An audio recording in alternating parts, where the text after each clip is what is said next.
What's going on, world? What's going on? This your boy MP. Welcome to ABFR Roundtable, Control Chaos, all that good shit.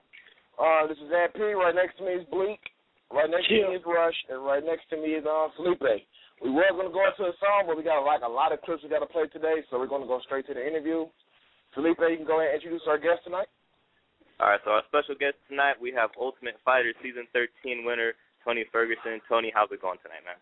Hey, what's going on, guys? Hey, thanks for having me on the radio, bro. Yeah, no problem.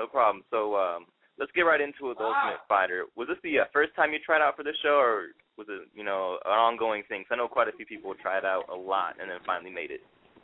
All right, check this out. Look, I went in when I was about 174 pounds. I tried out for the 185-pound tryout over in L.A. I went through all 3 rounds, man. I made it all the way to the interview process, and they told me I was too light. So I was like, all right, cool, back to the drawing board, and I had maybe already 10 fights at 170, and I was like, all right, cool. And I fought this guy at 155, and I was skinny at the time, so I felt kind of squirrely. I was like, oh, hell, I'll fly out to Charleston, I'll see what's going on, and I'll try out for 155, and I tried out. They weren't looking for me. They said I was too heavy.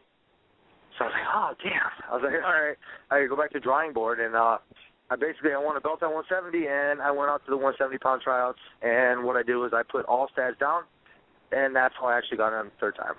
I just told them exactly what facts, man. Just kind of like the interview process. And nice. So during the tryouts, did you remember a lot of the guys that actually made it into the house from the tryouts, or the people that you stood out and been like, yeah, they're probably going to make it? There was one of my teammates actually made it. His name was Leonidas Henley. He made it for the 185-pound tryouts. He didn't go too far. He actually made one round. I think he got a guy in the armbar, and he made it to the house.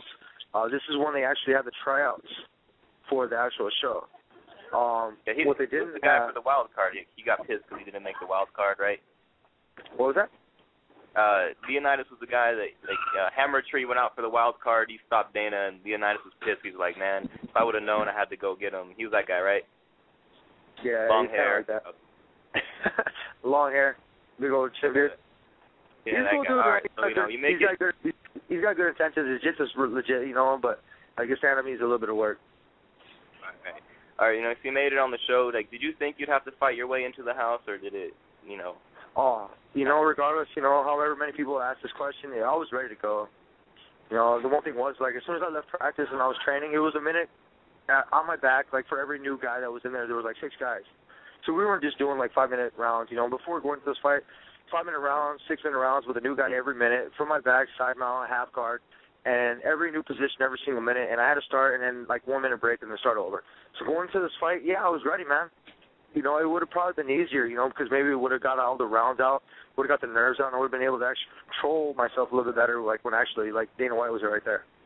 Yeah. You would have got that first round out, if you're in, in a wrestling college tournament, in, wrestling or something, or competitive, you know what I mean? Yeah. So, you were one of the last guys to fight in the preliminary round. How do you go through training for this show? Because obviously you don't want to push training too hard as if it was week 1 of a training camp, then find out you have to fight next week. How do you pace yourself for training during the show? Hey, bro, how do you get up every single morning, when you have to go out and do, a showing, or, you have to go to, a club and kind of, present yourself when you don't want to do it? You just have to do it. There's no shame in form. You got your condition. You have everything else that you have to do. You just go through the daily showings and make sure that you can bring it your all. I mean, you have to realize that, this is the best and the only time you'll probably ever go through this. But what you do is you just wish the best, you hope the best, and you work your ass off. Pardon my French. You do everything that you can do. All right, now speaking of the training part, did you ever feel starstruck at all? I know we talked a little off air about this. Did you ever feel starstruck seeing, Brock, Dos Santos, and Dana there? I feel more starstruck seeing Matt Hughes there, actually. Sole purpose because he was in my way. Right. And, seeing Brock there, I've seen him before.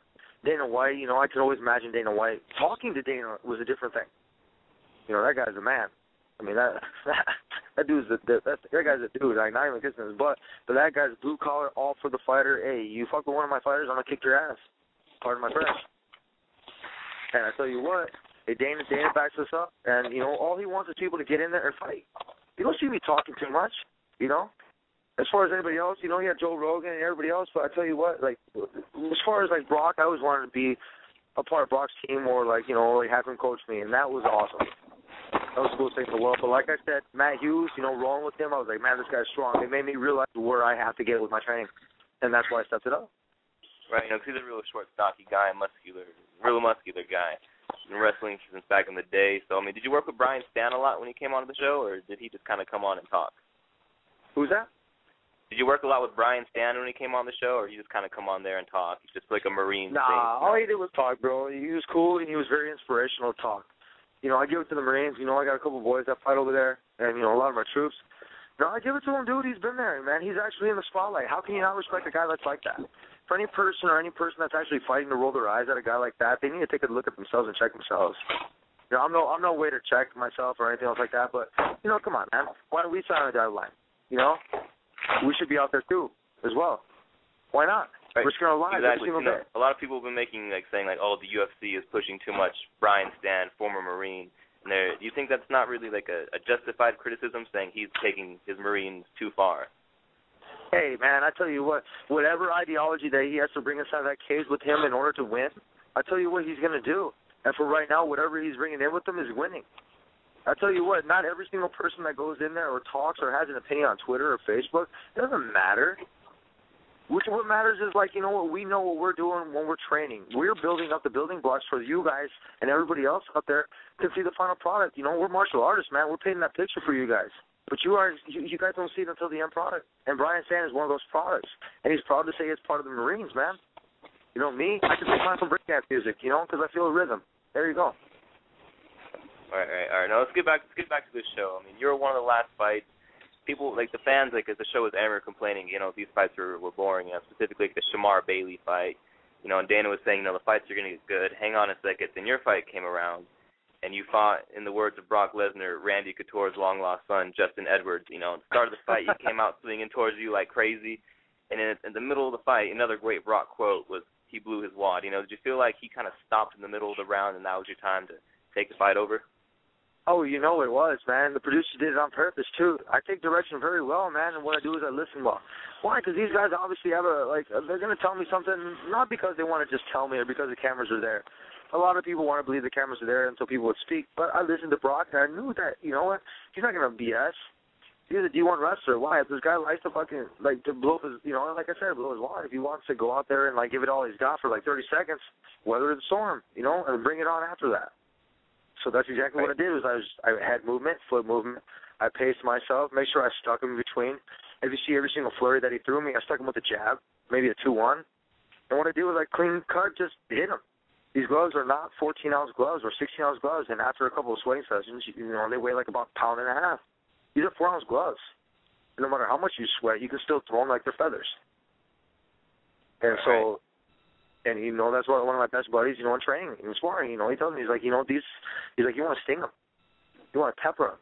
You want to move forward, and you want to pepper him with as much as you got, and you want to make sure that these points are pinpoint precision. All right. Now getting back to the fight, then in the fight, you caught him with an up kick to put him out cold, Was that just kind of like a crazy up kick? You didn't think it was going to happen, or did you actually see him putting his hands down and you caught him with it? No, dude, it was like him. He was trying to pass my guard. He was actually trying to push my hips to his left. And so what I did was just like another breakdance move, It was just kind of like I was throwing my hips up. Those ab crunches where people, they hold your legs when you're laying down and you throw your hips up in the air like a thruster. The same kind of thing. And from my standing on my feet, I did a lot of taekwondo. I'm going to throw, this front kicks, stretch that hamstring out. And so, I used to breakdance, the same thing. And, I would always get that way to either get a triangle or just to move, to spin, to do something. It was there. The head was there. I felt the timing was right. And it was meant to happen, bro. It was destiny. Wait, so you said you use breakdancing a lot to help you from work from your guard? Is that true? Yeah, bro. The thing is, I like to keep loose hips. And what I like to do is I don't like to stay in guard on bottom. I like to do a lot of footwork. I like to do a lot of six-step. Why? Because you can do anything out of a six-step. A lot of people that do a lot of breaking and everything else, you can pop block, you can do it up rock, you can do a couple other things. But I tell you what, it's when you're six-stepping, you can break into a lot of power moves. It's the same thing with fighting. But you have to have that open mind. And when people turn you off on that, they just don't know. And that's the kind of where I can handpick my own students, as far as my own work. That's what I do on my side time. And those are the people that get me, and those are the ones that are usually more successful. All right, man. So that's great. So in your next fight in the house, you fought Ryan McGilvery. do they let you watch like the past fights? Do they give you film on saying like his fight against Len, and were you able to game plan off that fight at all? Oh, hell no. I remember he got a little left hook, and the one thing was like, I just remember he came out and he was a tall, big dude. My sparring partner is like 205, bro. Like, he's a little bit heavier, and he cuts down to 185. So I'm used to these big dudes that all they have is like striking, and I'm like, all right, cool, I could take this guy down, but that's not the one thing I want to do. I want to be quick. I want to have heavy hands. I have huge hands, by the way. You know, I wear a size medium glove, which fits really tight on my hand as soon as I get that tape on my hand, you know? Yeah. But I tell you what, it fits perfect, like a brick. And I got heavy hands and they're huge. You know, my grandma always wanted me to play piano when I was little. But when he got hit, man, he got stuck.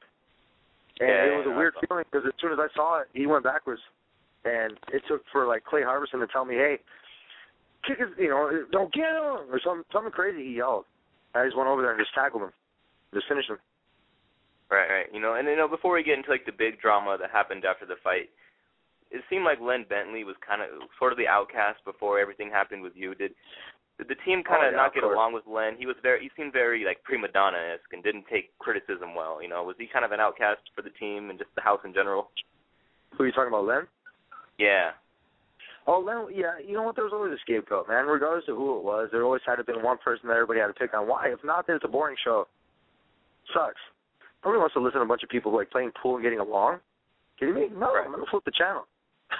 This is Spike TV, man. This is where we have auction hunters and everything else that's going on. You know what I mean? We want to see action. We want to see drama. And unfortunately, nobody wants to just see clean fighting anymore and being sportsmen. They want to see all this other bad crap, and they want to see people being, you know, I don't want to say naughty, but yeah, that's the right word for it. You know?